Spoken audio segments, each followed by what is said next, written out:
Coming up on First at 5, a celebration is on the docket in our nation's capital, with President Trump's military birthday parade set for Saturday, while it's being met with anger and protests across the country. Plus, conflict unfolded in the Middle East overnight. Israel launching surprise strikes against Iran, taking out many of the country's top military and nuclear leaders. How Iran is now responding, and storms in the forecast. How we detail how they could impact your plans this Father's Day weekend. WUFT's First at 5 starts right now. First at 5, from the University of Florida's College of Journalism and Communications, you're watching WUFT News. Welcome to First at 5. I'm Magnel Loper. Rain's been coming down the past couple nights in north central Florida, and if you're looking to go out this weekend for a day of the beach, pool, or barbecue this Father's Day weekend, you might just be out of luck. WUFT's Aiden Wacksman joins us live now with more on how a stormy weekend could affect your outdoor plans. Magnel, some showers and thunderstorms are right here in Alachua County right now. Some of them just moved to our north out into Bradford County. This line of thunderstorms with lots of lightning with it too, and some of those heavier rains moving through parts of Clay County too. We've been seeing some of these storms pop up throughout the day today. We actually saw one here in Gainesville earlier, even here in Cedar Key, parts of Williston getting some rain, and Williston actually getting a cell right now with some rain and lightning with that one as well. The rest of the evening, rain throughout the hours into even 10 o'clock, where we're probably not going to see much moonlight, staying pretty hot and pretty humid out there. This rain probably making things pretty muggy too. Coming up, I'll have your Father's Day forecast and let you know if you can get the grill out. Moving out west for an update on the protests in Los Angeles.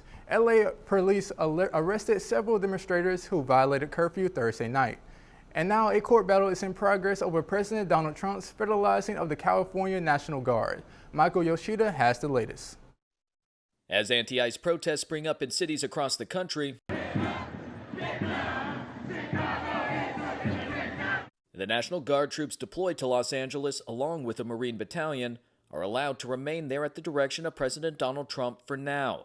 A federal appeals court ruling late Thursday paused an earlier decision by a U.S. district judge that declared the National Guard had been unlawfully federalized by Trump. In a True Social post, Trump thanked the court and claimed if he didn't send in the Guard, L.A. would be, quote, burning to the ground. We saved L.A. This despite persistent objections from California Governor Gavin Newsom. The police do policing. Military, it's for the battlefield. As the battle in the courts continues, so do the protests. L.A. Mayor Karen Bass says the nighttime curfew will likely remain in place for a few more days, but the disruption caused by the unrest is now being felt by area businesses. All you need to do is walk the streets and you can see what's happening, the general sentiment of the fear that lives in our community right now.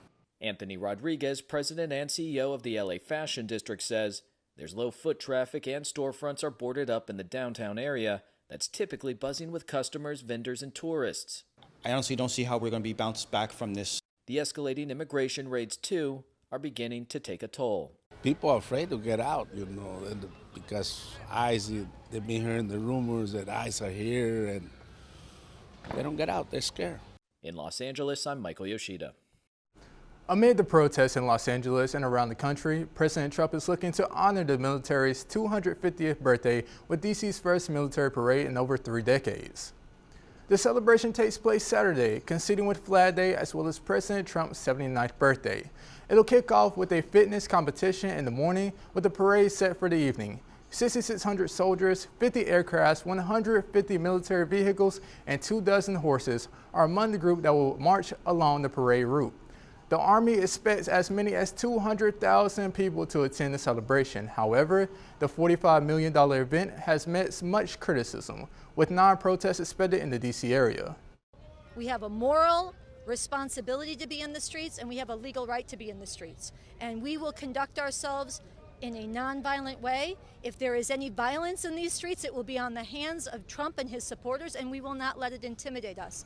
Along with the protesting, the parade demonstrators are looking to emphasize their displeasure with many of President Trump's policies since he regained office in January. But don't expect protests to be confined to the D.C. Citizens across the country, including here in north central Florida, are planning to take to the streets to voice their displeasures with the current administration. The nationwide demonstration is being called the No Kings National Day of Defiance and seeks to counter the president's multi-million-dollar military parade and speak out against his administration policies.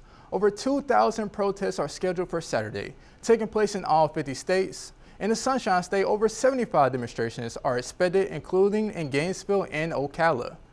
Gainesville pro-democracy groups expect upwards of 1,000 people at their march from Bo Diddley Plaza to Coral Robinson Park.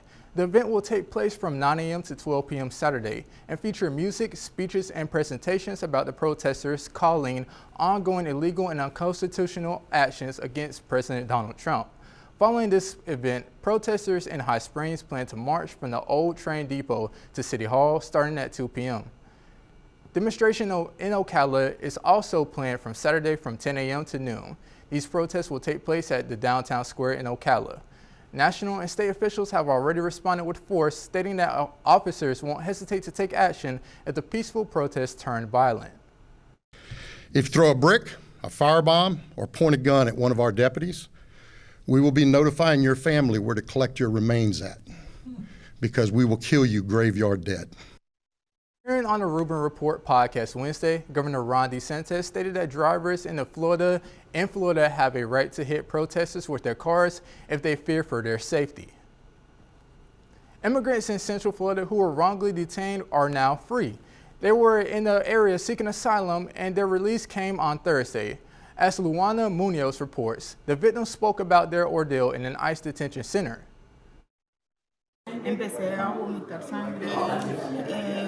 I started vomiting blood. I felt terrible. Jennifer Rodriguez explains what she went through after spending 2 months in an ICE detention center.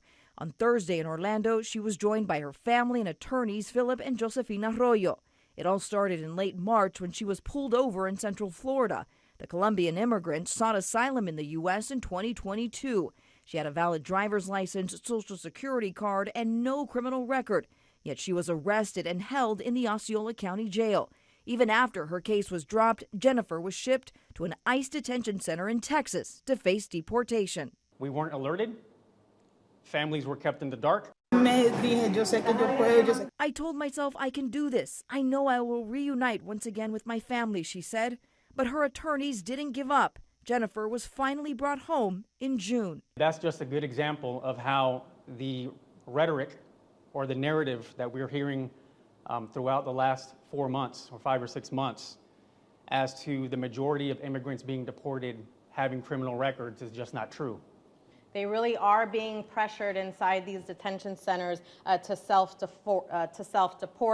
They are being forced to choose between their rights and their well-being. Fabiola Flores was also here legally after seeking asylum. She was still detained in Central Florida and sent to the same detention center in Texas. I'm grateful to the Arroyo law firm because they always paid attention to my case and did what they could as quickly as possible, she said. While the lady's stories are rare, the Arroyo law firm says they're examples of hope at a time when many feel defenseless. Even when the odds seem overwhelming, justice still has a place in this country. Gainesville and Alachua County leaders are continuing their partnership to decrease pedestrian injuries and deaths. WUFT's Maria Avlonitis spoke to several key players about the initiative and their unified goals to keep neighbors safe on Alachua County roads. Whether you're biking, running, or even just crossing an Alachua County street, neighbors say the roads don't always feel so safe. Some people have had closer run-ins than they would like, such as Cameron Leonard, who's been running for almost 4 years. One time I was running up University Avenue and a fellow pedestrian, or driver I should say, was turning out right on red and didn't happen to hit the stop button, and they just kept it rolling, and I actually had to kick my foot out and stop the car from hitting me. The city of Gainesville and Alachua County are trying to make the roads safer so accidents like Leonard's don't happen. 7 years ago, the City Commission adopted a Vision Zero policy with the goal of eliminating traffic deaths and serious injuries in Gainesville by 2040. City Commissioner Brian Eastman tells me 72 people were killed walking or biking from 2019 to 2024. It's important so that we're making sure that it's safe no matter where you are. On the county level, launched the Safe Streets and Roads for All Action Plan and Bicycle Pedestrian Master Plan last year. Gainesville makes up 80% of Alachua County's bicycle and pedestrian crashes. The main goal of these projects is to identify deficiencies in the transportation network and then develop policies and plans to address them. Meanwhile, the Bicycle Pedestrian Master Plan is the first major update to the county's bike plan in over 25 years. They want to identify gaps and recommend infrastructure in development plans. According to Jessica Klutz, the Alachua County Senior Transportation Planner, surveys and public outreach events have guided these projects. That's really the goal there, is to be able to have this network so that when capital projects come up, when grants come up, or when development comes in, we are able to say, this is on our network, this is the facility we need, and get those improved. As these projects get implemented, the county gets a few steps closer to making these roads safer for everyone. Maria Avlonitis, WUFT News. When First at 5 returns, the Israeli military striking top Iranian military and nuclear facilities overnight. And Iran now responding with missiles of their own. Why this has the international community and White House on high alert?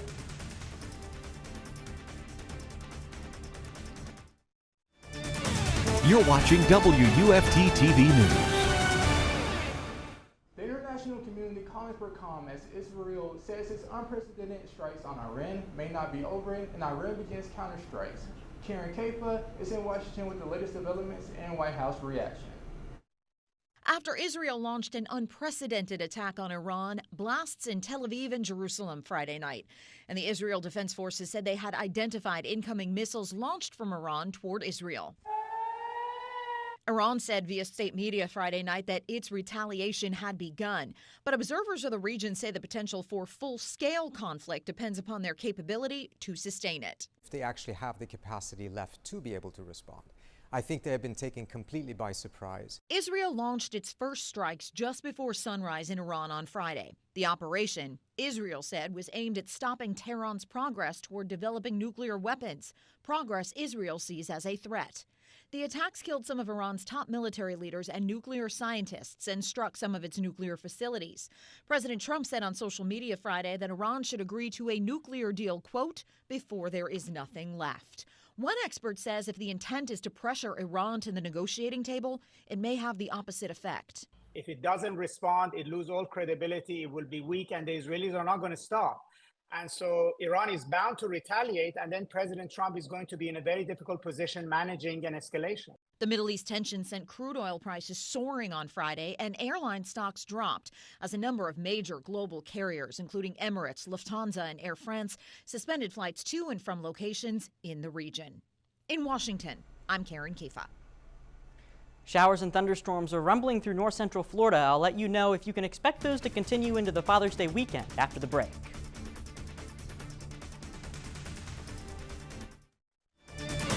You're watching WUFT-TV News. Well, Aiden, if you're looking to go out this Father's Day, it might be time to pull out the umbrella.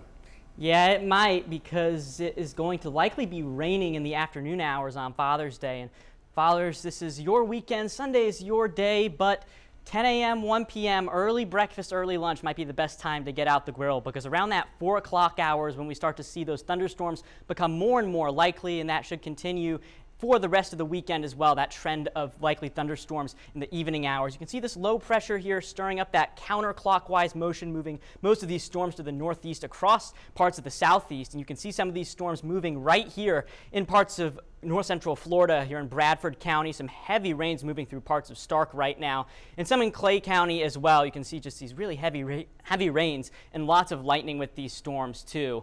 Even in Williston, a cell is just passing through right now. Pretty small, but still, again, packing a lot of lightning, and these storms moving today, unlike those storms that were pretty stationary most of the day yesterday. Campus cam showing those mostly cloudy skies overhead, but you can see them clearing up just a little bit with that rain having passed through. 89 degrees right now, was a little bit cooler at 86 earlier, but that's changed as those clouds start to part. At the airport here in Gainesville, 87 degrees, parts of north central Florida kind of staying in that mid-80s range. Ocala not seeing as many of those storms. That's exactly why they're at 91 degrees right now. The rest of the evening showing that these storms could continue all the way up to 10 o'clock before the rain chances start to taper off around 4 a.m.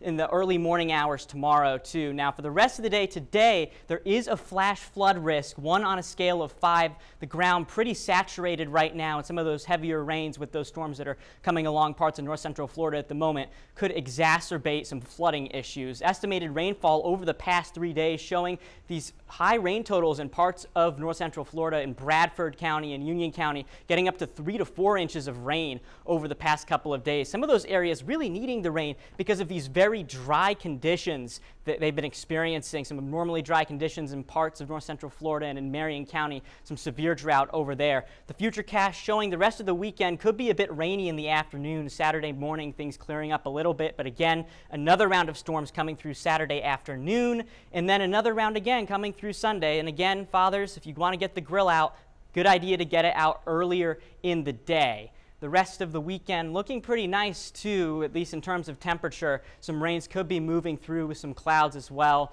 But again, just for Father's Day, try to get started early if you can with those celebrations. Heat index showing that temperatures could be pretty hot. 97 degrees on Saturday at 2. Should be around 95 on Sunday. Should be the feel-like temperature outside. 7-day forecast showing some above average temperatures in the mid-90s and the lows in about the mid-70s. I'll have one final look at the weather coming up. Up next in sports, a controversial ex-NFL star is wanted on attempted murder charge, and police in Miami want him behind bars. Plus, a former Gators quarterback is heading back home to Gainesville to start paying it forward. Find out how he's working to shape the next generation of athletes after the break. You're watching WUFT-TV News. Happy Friday the 13th, I'm Jordyn Banks. Let's jump right in. Ex-NFL star Antonio Brown wanted on attempted murder charge in Miami. The former Tampa Bay Buccaneers and Pittsburgh Steelers wide receiver is accused of shooting at a man outside of an amateur boxing match in the city's Little Haiti neighborhood.